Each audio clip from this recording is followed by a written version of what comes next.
Welcome to Luca and Miguel. Enjoy the video. You start by confirming this is Windows 7 Ultimate and which service pack is installed. That determines update availability. Next, back up your user data to an external drive or image because updates can fail. Once done, free at least 510 GB on the system drive for temporary files and service packs.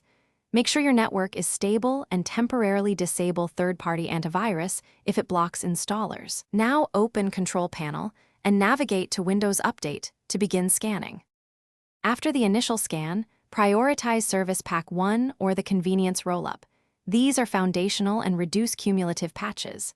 Install important updates in logical groups, Service Pack or Rollup, then Security and Drivers. Reboot after each major group so pending changes complete cleanly. This prevents conflicts during later patches.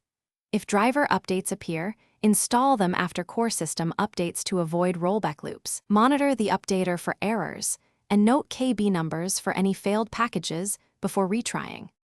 Once the bulk of updates are installed, run Windows Update repeatedly until no important updates remain. Cumulative patches can unlock others. Then verify Device Manager for yellow flags and install specific vendor drivers if needed. If the system behaves oddly, use System Restore or uninstall the last update. This isolates the problematic package. For persistent failures, reset the Windows Update components or run the System Update Readiness tool. One key tip: document the KB number of any failing update. Search that KB when troubleshooting. Thanks for watching and please subscribe. It's the best investment you'll ever make.